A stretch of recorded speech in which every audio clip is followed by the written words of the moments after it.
Hey, come catch this wave with the FIXX squad. The FIXX is in. I'm Mr. Soul, I'm tuning in. What you doing? Stand up. James left, but the king still reigns here. No tears, no love lost, no rain here. Delivers, I promise, Santa reindeer. Love for the city still resides here. Fix for your ailment, faith that resides outside the lines. Detox your mind, cause it matters. Art outside the box, we paste better. The fix is in, and we rock a chin, or we rock with them for what's deep within. Expose those who talk but don't live. Expose those who talk but don't live. Take offense. Judge by the fruit from the tree, but if the fruit tastes... Welcome back, DJ Focus, Dice Gamble. You tap back into the FIXX, your source of faith-infused hip-hop, R&B, and poetry. It's time to, get into this spiritual detox. Y'all know how we do it. And when I tell y'all we got one of the vets, I'm going to be honest with you. He changed the game in his own little way. I know he humble, but he can really flex. He got a catalog. No, seriously, he got a catalog that could surpass a lot of people's catalog. When you talk about all the work he puts it in, we talk about putting the work in, and he puts the work in. Listen, he's a talented CEO, producer, songwriter, and a dope rapper that's been doing it for every bit of 15 plus years now. On this side, the one and only Derek Minor. What's going on, bro? What's happening, man? How you doing? You living all right? Man, I'm living good, man, and appreciate you continue to put this new music out. And I'm serious when I say it, man. I've been watching the journey. I've been a fan since the pro days. I remember I heard the one sample, the "Turn Off the Lights" beat. I forget what the name of the song was. I sampled Teddy Pendergrass. Yeah. You sampled.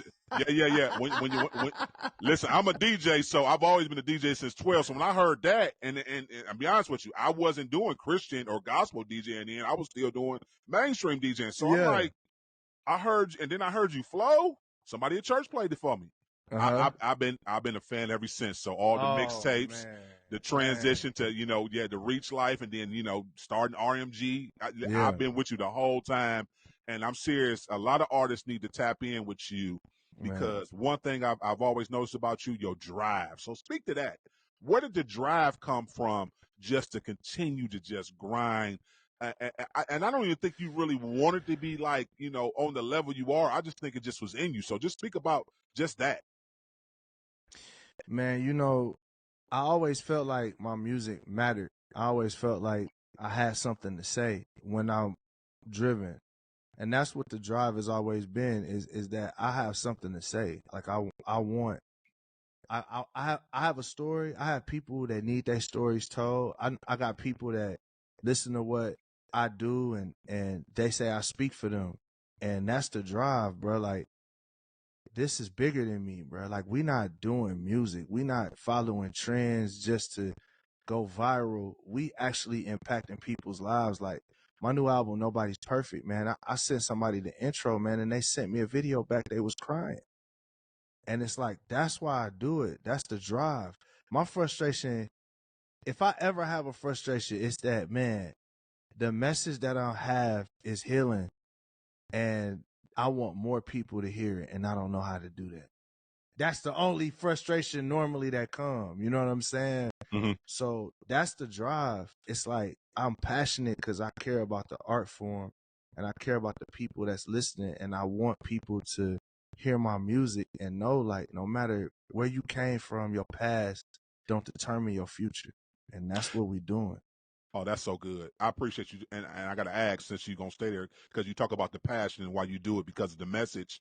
That's what hip-hop was created for. If we go back to the 70s, late 70s, early 80s, that was what the message was, to tell the people how we could better ourselves, how we could grow, or give ourselves resources. So talk about that in itself. 50 years of hip-hop. Where do you think we are as a culture? Man, 50 years of hip-hop. We have taken hip-hop further than...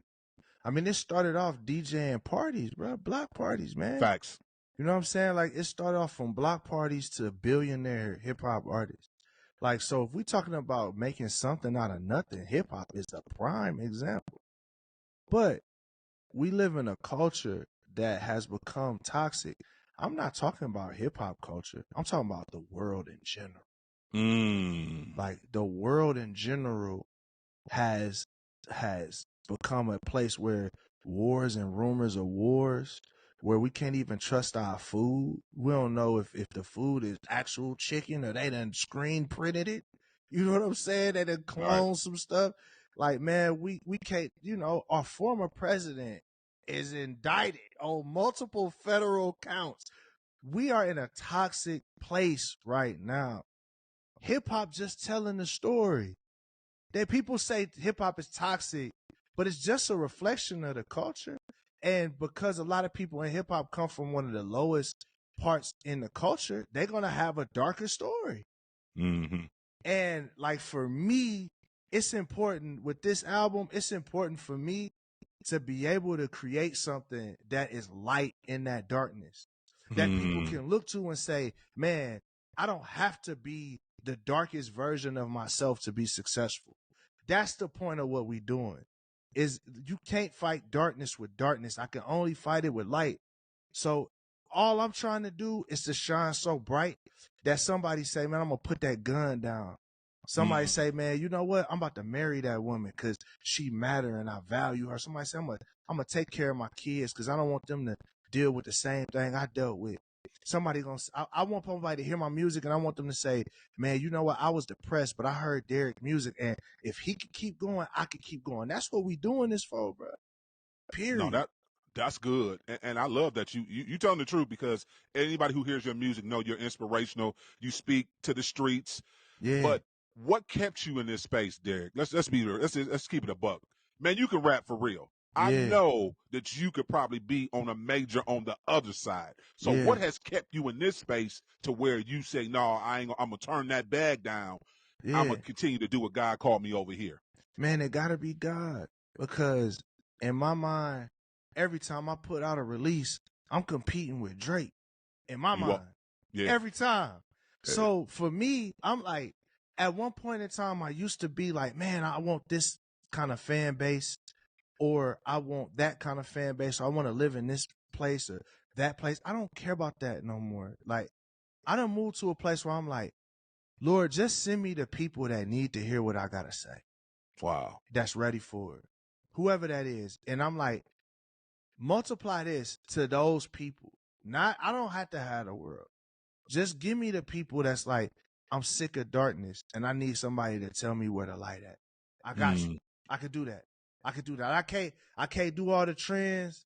I would say I can, but I don't want to do all the trends. I don't want to do the thing where we just talk to Christians and make them feel okay about whatever. I need the people that's broken. I need the people that need light. Give me them. Y'all have all the other people with the gloss that got it figured out in their mind. You can have them. Give me the people that's broken. You give me them, and we gonna show y'all what God can do. That's what I'm on. Yeah, you've been doing a good job of it too as well. So let's talk about the journey of starting your label. Walk us through, I know you had the deal with Reach at one point. For those who may not know, I think it was a 2-album deal, right? Yeah. So what made it, to me, in my mind, I'm just thinking, okay, you went to probably arguably the hottest label at the time. Everybody there, you making quality, great music. Both of those projects certified. Let's be very clear that you did with them. Why leave and start your own? Where was that drive to say, you know what, I want to start something different? Was it the structure that you were trying to put out? Because you're real political in your bars. I'm like, you don't hold back. Yeah. Man, to be honest, if I'm keeping it real, and I ain't never really said this, but they didn't want to do any more albums. Oh. They didn't want to do more albums. I didn't fit, I think, where they was going at the time. So I wanted to do more albums.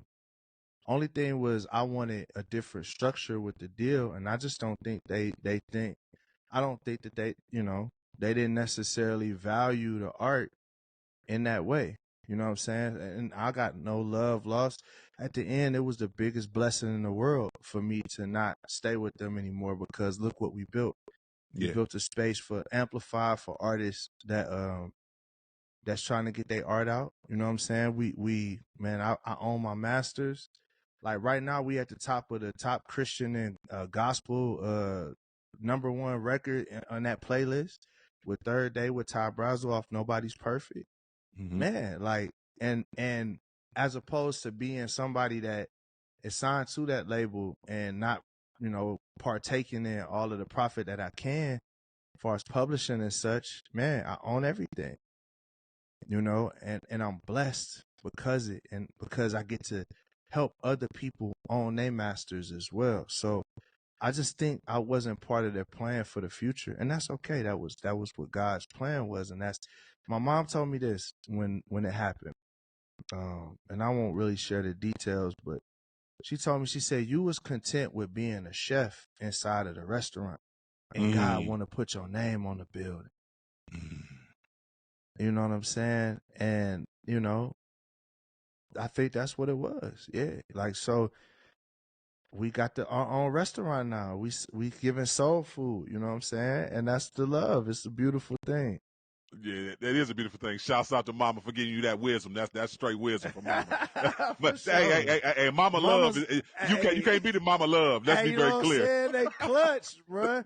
And I didn't understand it. And I think this is for anybody out there that when you see something is going a different direction than what you anticipate, man, that's God moving you. And I used to look at when my plans got frustrated that, man, I was a failure. And it's like, no, I'm not a failure. It's that season is over and there's something else I need to be in. So now my prayer now is, Most High, put me in your timing, in the direction you want to go. Because I know where you going, it's a glow up. If I try to do it on my own, it's a blow up. So. Bars. Listen, DJ Focus, we got to go to a quick break. We coming right back with the legendary Derek Minor. Keep it locked. You tuned into the Fix. You know the Fix is in. Radio. We're not just background noise. We play the music that inspires you because every song has a story. Christian hip hop and R&B music and talk on Siriusxm channel 154, 24 hours a day. Holy Culture Radio is changing the game. Discussions about faith, arts, vocation, and education. We talk about the real issues that affect our communities and work together to find solutions. Join the discussion at holyculture.net and be heard. Welcome back, DJ Focus. You tap back into the Fix. Listen, we still got Derek Minor on with us, so come on, let's talk about it. This new project, Nobody's Perfect. Walk us through your creative process for this particular project. What were you looking to deliver to the people and with the collaborations and everything that went into this? I haven't necessarily put out a solo album in 5 years. The last solo album I had was The Trap. Since then, I've been doing producing, mixing. Like, I've mixed and mastered a lot of Aaron Cole's music and did a lot of stuff that's landed on ESPN and TNT and, all types of like shows like Black Lightning and stuff. Hold on. Stay there for a minute. I'm glad you brought that up. This is a teachable moment to all the artists and producers out there. Talk about the importance of being able to mix, match, and then sync placement all together. Because a lot of people don't even understand that space and how you can capitalize off of that. Yeah. I mean, well, think of it like an athlete. If all you can do is dunk, if they clog the paint, now you only got one way to score. But for me, I'm trying to dunk. I want to hit them with the fadeaway. I want to hit them with the three. I want to hit them with the three at half court like Steph Curry. I'm trying to have the tricky layups like Kyrie. That's what that is. That's your bag. So if it's sync, if it's video editing, if it's whatever, monetize all that and use it to your advantage. I needed to do that because I needed a break from being in the limelight and being an artist. I felt like I was losing myself, and I felt like I was too angry, with certain frustrations, and then with the culture and trying to process church hurt and all those things. I needed to heal as a person, and I took that time to kind of say, okay, I'm not going to use my voice, and I really kind of did it more in the let me take my ball and go home thing. I'm gonna just use my gifts everywhere else. But man, as I started healing, man, I started making music, and it started sounding like, I'm like, oh yeah, this matters. Like, what I'm saying matters. And that's what made me start doing the project. Like, this album, and I have a visual commentary where I literally narrate the whole thing and tell people like the heart behind every song on the album. And and it's because I'm doing all of this because I want people to connect with the music and know that like you can be healed, because that's my story. From childhood trauma, from religious trauma, from friendships that got melted, You know what I'm saying? From expectations unmet, you know, and from my own self looking in the mirror, I had a lot of things, a lot of monsters I had to fight, a lot of giants I had to slay. And nobody's perfect is me telling a story of all of those giants and how God gave me the victory over them, or is giving me the victory. I'm in the process right now. I don't like to say completed because we're still working through it, right? You know, you may catch me on one day and it might be an L for me, but right now we on cloud 9, so we gonna see what's up. Yeah, absolutely. It's one day at a time. I'm with you on that. Did you have to go to some therapy though? I heard you say, you know, you kind of had like a moment where you just kind of like, well, so even before you talk about the therapy, Yeah. if you chose to do that, Mm-hmm. what were you so frustrated at when you talk about the culture? Was it that you think that our culture was not hearing us, or Mm-hmm. our culture just was doing too much toxic stuff and you were like tired of seeing it? Because I know for me, I'm gonna speak from a personal standpoint, Yeah. I do get frustrated sometimes on social media with Yeah. some of the foolery that we do that nobody else has control over. Now, absolutely, I understand systematic racism, you know, Mm-hmm. social, all that is valid. But then sometimes I feel like we don't hold ourselves accountable For sure. individually to get better. So was some of that your frustration when you talked about you walked away from music? Man, you know, I walked away from music because I thought I bought a lie. And the lie is that when someone tells you this is the right way to do things and this is what's effective, that I bought the lie that I needed to do that. So people told me, like, if you want to be prosperous in hip hop, you kind of got to make those CCM records that's going to play on the stations where nobody from where you came from is going to listen to it. And you got to do a lot of tours in those spaces. And um, you got to start you got to start looking at yourself in a different light. Like, you have to start you have to taper back on your story. I literally had somebody say they don't know what to do with me musically because I'm too black, right? Wow. Yeah, yeah. So, which is crazy, right? So I started noticing that I would get left out of certain opportunities because of where I stood on certain things as far as for my people, right? Mm-hmm. And then if you couple that with also feeling like you said before, like I'm too street for the church, but too church for the streets, right? And it put me in a position to where I felt really frustrated and isolated. Like, I had no clue where I was at. And then you couple that with, you know, I got burnt by a church um, over some of those things. And some of my fans, or at least what I thought was my fans, um, turned on me and you know, they went in on me. And I actually wrote a song called The Love You Give. It's in the documentary. And you'll be able to check that out and hear the heart behind it. But the reality was I was broken and I needed people. I was hoping that people would hold me up. But what I realized is, nah, Derek, it's not on them to heal you. It's on you to heal you. It's on you to get in front of God, go to a therapist, um, start reprogramming and retraining your mind and how to think positively and think with light. What does the Bible talk about? Keep your minds on these things that are holy and righteous, right? Like, it's the Bible talks about like the mental warfare that we dealing with. And I was getting cooked. So Wow. I had to stop. I told my mom it felt like I've been in the wilderness. Like, so when you look at the Bible, right, and we talk about God frees the children of Israel from Egypt to go to Canaan. So we wonder why they wandered in the woods or in the wilderness. The wilderness is the desert. Why did they wander in the wilderness for 40 years, right? They wandered. When you look at what God was doing, they went to Canaan and they said, man, them giants we are like grasshoppers in their sight. We can't do it. Only Joshua and Caleb said, no, we finna do what we got to do. Right. So God was like, all right, bet. I'll tell you what I'll do. I'm going to make you stay out in the wilderness for 40 years and you going to fight giants for 40 years. That's what you finna do. So by the time you get back to Canaan, you going in there with sword blazing. You going in there ready for the smoke.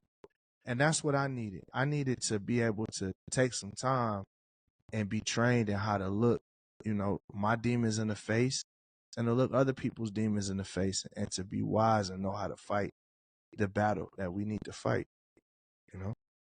What would you change about church culture? Ooh, what would I change about church culture? I really wish church culture was more focused on deep impact as opposed to wide impact.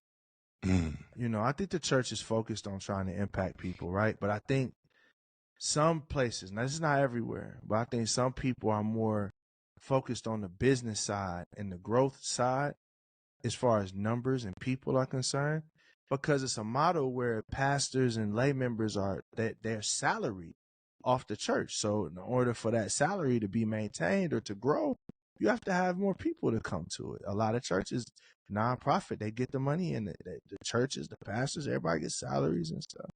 And they should be taken care of. I don't think that that's wrong, but I think we have we have the ability to be more focused on growing wider than growing deeper. Like, how are the people that you have at your church already? How are they growing? And how much time are you putting there? And then also, I think a thing I would change is this idea where Christians project who we wish we were as opposed to who we are. You know what I'm saying? So I feel like a lot of times Christians, like the guys that are super judgmental or the ladies that are super judgmental, it's because they're projecting who they wish they were as opposed to like who they are. Because if they projected who they are, they would say, man, I got some anger issues. I got some traumas. I got some things that I'm battling right now, and I'm struggling. I'm fighting through it. You know what I'm saying? Or, hey, I got some victories in some certain areas, but I got, you know, and because I've had those victories, I feel like it's my job to go and, you know, tell everybody else how they need to walk through their journey, as opposed to just being like, man, I'm thankful that God gave me this victory, man. Let me tell you that you can make it. Let me encourage you, as opposed to beating my chest like I'm the source and I know everything. Do you think we ever get to it? I'm sorry, I didn't mean to cut you off. No, I think those two things are my things that I would love to see change. No, that's good. I appreciate you sharing that. Do you ever think we'll get to a place to where the church won't be as toxic as it is? Because I think we're super toxic, and I think it's you brought up some great examples, but I think it's also too as well ego involved, and pride. A lot of pride. People don't want to change because they're so prideful. Absolutely. Yeah, I think personally that we won't. And the reason why I think that is because nobody's perfect. That's good. That's that's the point of the album. That's it. We won't. Like, we won't. They didn't from the beginning. Yeah. Like, it was so bad that God actually cut Israel off because he said, yo, I made y'all the light and y'all worse than the people that's lost. Yes. He actually had to cut off the northern kingdom of Israel. Only reason he ain't cut the southern kingdom off is because he made a promise to David that a king was going to come through, who we know the king is, right? Jesus. When you look at the Crusades, quote unquote Christians was crucifying and burning people. When you look at the Puritans, or when you look at early Christianity in America, the Salem witch trials, those were Christian-led movements. There's always going to be toxicity in people that consider themselves religious, right? There's going to be, right? But the beauty is, first off, God said there's always going to be a remnant of the ones that's the true worshipers, the ones that's not doing the toxicity. So you may look around and see all the toxicity everywhere, but there are people that's actually here for the right reasons and that actually want to see change and that actually want to bless people. So that's number one. But number two, we have to stop looking at Christians as if they are more than human. They're not. They're not. They just regular people, just like you. Listen, Christian out there that's walking around thinking you, because the Holy Spirit done worked on your heart and you done been illuminated to who God is, you a regular person. That's why the Bible say we got to crucify our flesh daily, because you could get cooked just as quick. You could get cooked just as fast as you did before Christ. You can get cooked afterwards if you too cocky. The humbling will come. Man, I'm here because of the grace of God. I ain't here for nothing other than that, man. It's cause God, it ain't cause I did nothing special. This grace you looking at, bro. That's good, and I hear the self development you've done in yourself too as well. Because, man, I'm just amazed, man, about the work you've done over the years, and you really do speak for the community. Yeah, You're looking to build community and help community, and we need that. So I got to ask you a couple of these songs before we get out of here. Just talk about the inspiration behind it. for sure. One that I thought was different was Vibrations. Uh huh. Got a couple features on that. Uh Talk huh. about the features on it and just making that song like that. To me, I felt like that was a different track from you. Man, so it was, and you want to know why? Because that was actually International Show's song. Oh, okay. He was actually sending it to me for my critique, and I heard it, and I was like, "This is what's missing on this album." Wow. Okay. I was like, "This." So I begged him. I said, "Bro, let me get it." He like, "Man, but I got a verse on it." I was like, "Bro, just if you just let," I'm like, you stay on the hook." And I was like, "Look, you stay on the hook. I'm gonna make sure you get all the credit, and I'm gonna make sure I'm gonna show all the love. Just let me have the verse." He was like, "All right, bet, I'll do it." At first he said no. Then he said, "I'll think about it." Then he said, "All right, I'll do it." And yeah, man, it's one of my favorite records on the whole album. So Yeah, mine's too. Talk about this Scars, man. The Scars track. man, so Scars was birthed out of me looking in the mirror and having to really look at my scars. Like, and for the longest time, I was ashamed of my story. I was ashamed of where I came from, or ashamed in a way, not necessarily like, oh, I ain't gonna tell nobody where I came from, but ashamed, like, man, I came from the worst of the worst situation, man. Like, God can't use me. You know what I'm saying? Like, or man, people from where I come from don't, nothing good happen. Well, guess what? Look at you. I'm living proof that was a lie, what I thought. Man, Mm. God can do anything. I'm living proof that God can do anything with anybody, for sure. How about Wait? Man, Wait is a beautiful song. Now that song, the story behind that, DJ Mosky actually sent that to me because he wanted a hook from Propaganda. Wait was crazy because DJ Mosky, so me and him collaborate a lot. We collaborate just on hooks, and I'll send him stuff and he'll tell me what I need and vice versa. And he sent me this, and this was actually a song for Prop. He was like, "Man, I'm trying to do a West Coast record, woo woo the bam." And I did the hook, but then I kind of threw a little verse on there, you know what I'm saying? And he was like, "Bro, this your song, bro." He was like, "Man, just finish it out." And I was like, "Bro, let me put it on the album." He was like, "I bet." So that's how it came out. You know, it's just a proclamation of love for people. This is the song you're gonna put on when it's day night with your lady. You know what I'm saying? The ladies, you put it on with your man, All and right. you're gonna have some fun. You know what I mean? Why'd you bring that Sing It Out in this project? I feel like you brought that Sing It Out in this project. The one track, I say, man, it sounds like a little Prince sample in the background. I'm like, what is he over there doing? Man, so that's the love you give. So I actually produced all them synths from scratch. But yeah, man, I don't know. Like, so for those of you that don't, one thing that I developed while making sync records. So the way sync industry works is they send you a brief, and pretty much most of the time you have less than 24 hours to turn something around. So if I got records that work for certain things, cool. But if it's a really big opportunity, sometimes I got to go in my bag real fast. And a skill that I developed was now I don't really write much. Like most of the lyrics on here was all me just in front of the computer and just hitting record and putting together what I felt at the time. So and really operating more off of instinct. Mm-hmm. And man, so with these songs, that's what the feel was. Like I just went with the feel. Like if I sat down and wrote a lot of this stuff, it might have felt different. But me just pressing record and saying the first thing that come out, and let's see how we feel about it. Just created different pockets and different melodies and things like that. If you could do a super collaboration, I'm gonna get you out of here off of this one. Mm-hmm. One for the rappers, if you could pick two artists dead or alive from any genre of music to form a group, what two artists would you pick? And then the second one to that, if you could pick two producers from any genre of music dead or alive to do a production collaboration project with, what two producers you picking? What two artists you picking? All right, then if we going to straight rappers, we going Kendrick for sure. I want to be on with Kendrick. And I think I would pick, if we're talking about, I think I'm going to say Kendrick, and I think I'm going to say, there's so many different artists that I love, man. That's the hard part about this, man. I would say Kendrick and Jay-Z, though. That's what we're going to say. Okay. Kendrick and Jay-Z. Producers. What two producers? Two producers, we're going to go Dre and Kanye. Oh, my goodness. Listen, tell the people how they can connect with you, follow you on all your social media platforms, and where they can go run these numbers up on this project.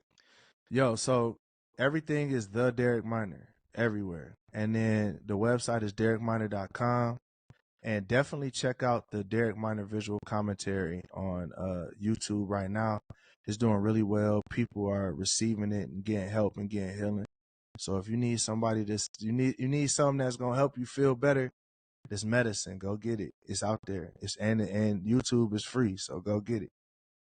That's good. Appreciate you rocking with us, Derek, man. Hey, man, do me a favor, man. Introduce your round of applause track for the people. Yo, what up? This your boy Derek Minor, and you listening to Round of Applause off of Nobody's Perfect. Keep it locked. You're tuned into The FIXX. You know The FIXX is in.